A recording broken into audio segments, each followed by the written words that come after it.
Hello everybody. Now we'll be discussing about the causes for cholecystitis. So far we have discussed the signs and symptoms, and several times we have discussed the causes also, but let us see in detail. The causes are cholecystitis occur when gallbladder becomes inflamed.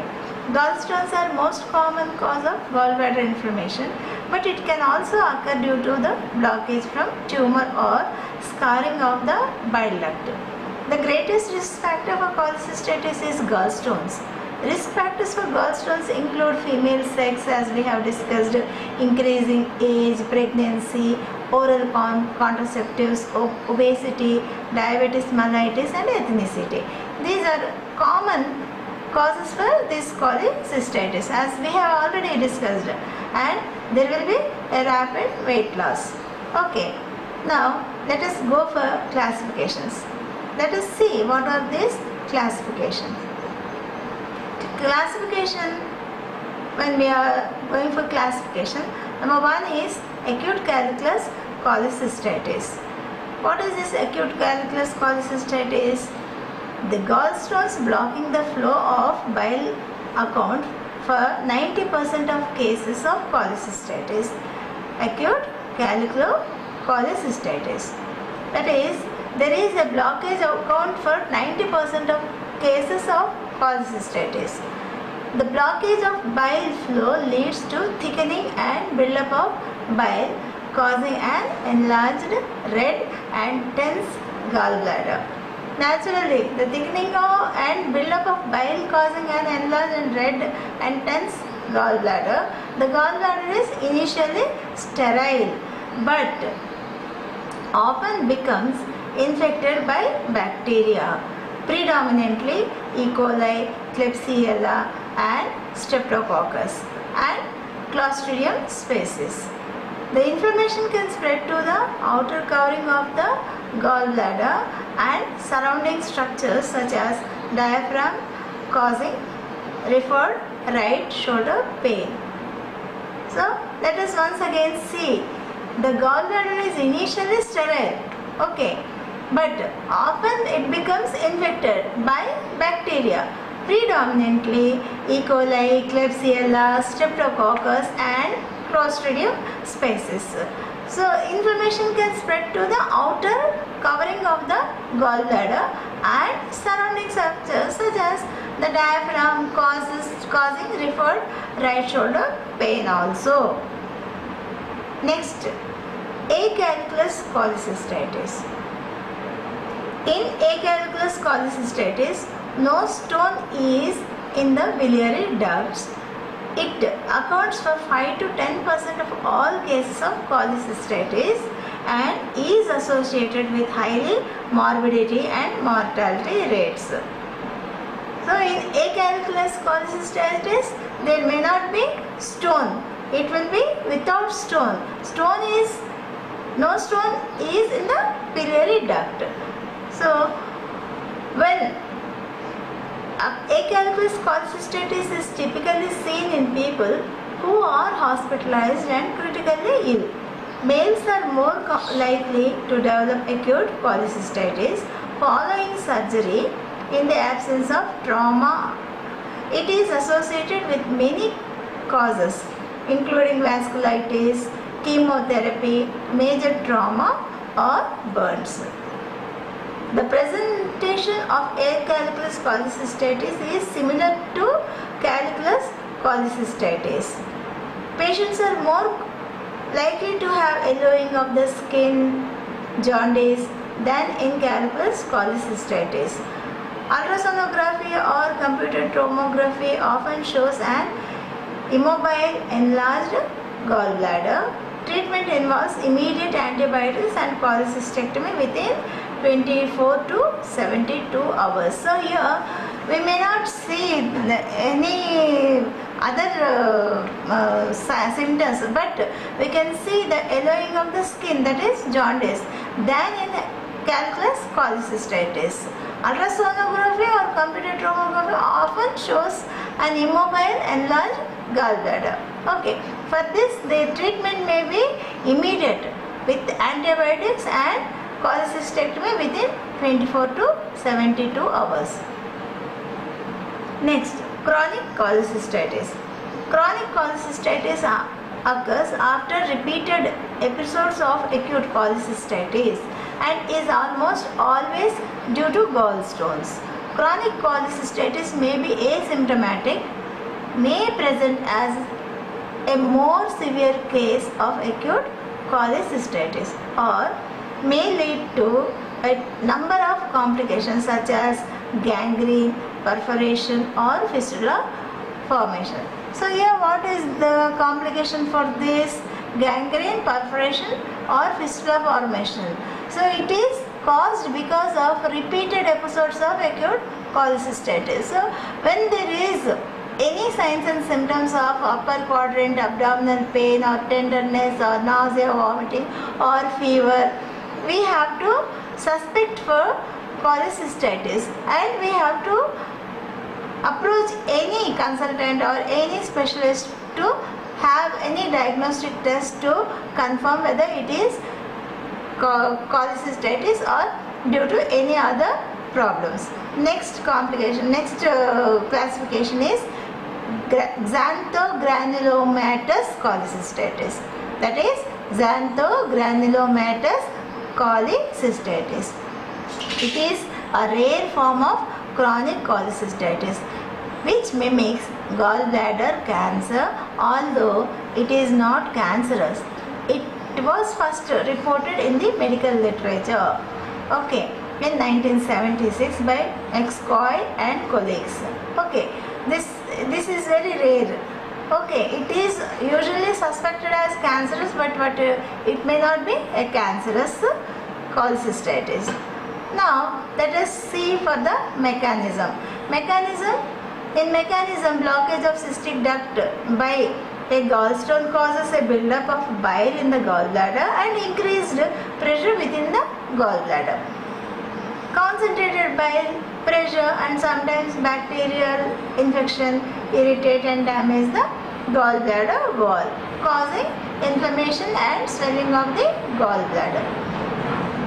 Inflammation and swelling of the gallbladder can reduce normal blood flow to areas of the gallbladder naturally. Because of inflammation, what will happen? There will be swelling. When there is swelling, what happens? There will be reduction in normal blood flow, which causes oxygen supply, reduction of the oxygen supply. So flow of area, normal, what happens? The inflammation and swelling of the gallbladder can reduce normal blood flow to the areas of the gallbladder, which can lead to cell death due to inadequate oxygen. Okay. Now let us see what are the diagnosis. The diagnosis of cholecystitis is suggested by history of abdominal pain, nausea, vomiting, fever, and physical examinations in addition to laboratory and ultrasonography testing Bowers sign, which is pain in the area below the right scapula and be a symptom of acute cholecystitis. Now let's see the blood test. In someone suspected of having cholecystitis, blood tests are performed for markers of inflammation, example complete blood count, C-reactive protein, as well as bilirubin levels in order to assess for bile duct blockage. Complete blood count typically shows an increased white blood cell count, that is 12,000 to 15,000 mcl. C-reactive protein is usually elevated, although not commonly measured in the United States. Bilirubin levels are often mildly elevated, 1 to 4 mg per dl. If bilirubin levels are more significantly elevated, alternate or additional diagnosis should be considered, such as gallstone blocking the common bile duct stone. Less commonly, blood aminotransferase are elevated. The degree of elevation of these laboratory values may depend on the degree of inflammation of the gallbladder. Imaging. Right upper quadrant abdominal ultrasound is most commonly used to diagnose cholecystitis. Ultrasound findings suggestive of acute cholecystitis include gallstones, pericholecystatic fluid surrounding the gallbladder, gallbladder wall thickness over 3 mm, dilation of the bile duct, and sonographic Murphy's sign. Given its higher sensitivity, hepatic immunodiacetic acid (HIDA) scan can be used if ultrasound is not diagnostic. CT scan may also be used if complications such as perforation or gangrene are suspected. Let us see the complications. A number of complications may occur from cholecystitis if not detected early or properly treated. Okay, so early diagnosis is very important when we are suspecting any sort of pain in our right upper quadrant or right side of the abdomen, in right upper quadrant, or is there any tenderness in the right upper quadrant of the abdomen. We have to suspect cholecystitis and we have to approach a specialist as early as possible and go for diagnostic test as early as possible for proper treatment or timely treatment. So number of complications may occur from cholecystitis if not detected early, okay, or if not treated properly. Signs of complications include high fever, shock and jaundice. Complications include the following: gangrene, gallbladder rupture, empyema, fistula formation and gallstone ileus, Rokitansky, Ashkoff sinuses. Let us see what are they. Gangrene and gallbladder rupture. Cholecystitis causes the gallbladder to become distended and firm. Distension can lead to decreased blood flow to the gallbladder, causing tissue death and eventually gangrene. So here what is happening when there is gallstones? What will happen? The gallbladder will have inflammation. It will inflame and this inflame causes swelling. When there is swelling, naturally there will be lack of blood circulation due to cell death. This cell death will cause lack of oxygen and it will lead to gangrene, and because of that the bacterial infections also will occur. So once the tissue has died, the gallbladder is at greater risk of rupture or perforation. Rupture can also occur in cases of chronic cholecystitis. Rupture is a rare but it is a serious complication that leads to abscess formation or peritonitis. Massive rupture of the gallbladder has a mortality rate of 30%. Okay. Now, empyema. Empyema is untreated cholecystitis, can lead to worsened inflammation and infected bile that can lead to a collection of pus surrounding the gallbladder, also known as empyema. The symptoms of empyema are similar to uncomplicated cholecystitis but greater severity. High fever, severe abdominal pain, more severely elevated white blood count. What will happen if this cholecystitis is not treated? It may lead to worsened inflammation and infected bile. So this worsened inflammation and infected bile can lead to collection of pus and surrounding the gallbladder. Also, it is called as empyema. The symptoms may be similar to uncomplicated cholecystitis but greater severity. High fever, severe abdominal pain may be there, more severely elevated white blood count may be there.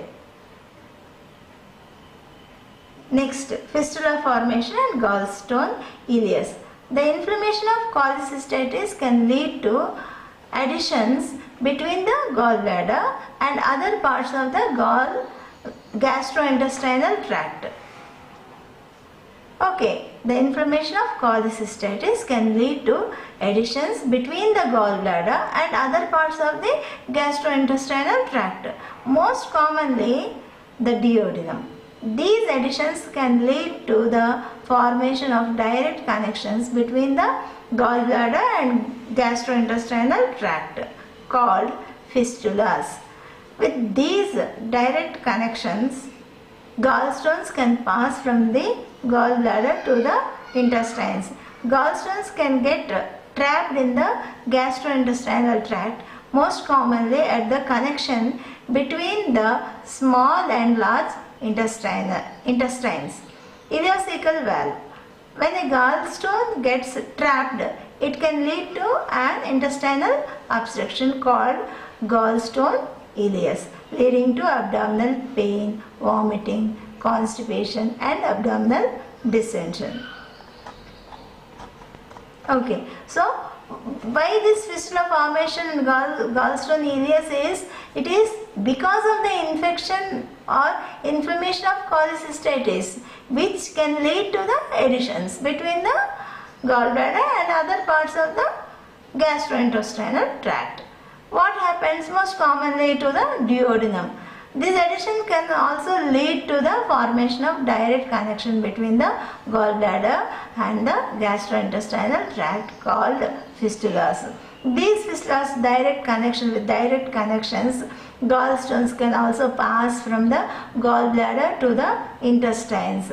These gallstones can get trapped in the gastrointestinal tract and most commonly at the connection between the small and large intestine, that is ileocecal valve. When a gallstone gets trapped, it can lead to an intestinal obstruction called gallstone ileus, which is leading to abdominal pain, vomiting, constipation and abdominal distension. So these are some of the classifications and complications and causes of the cholecystitis. With this today's topic we are closing. If there is any queries, any questions, please feel free to put in a comment box so that I can give you proper clear answering or proper information I can give you.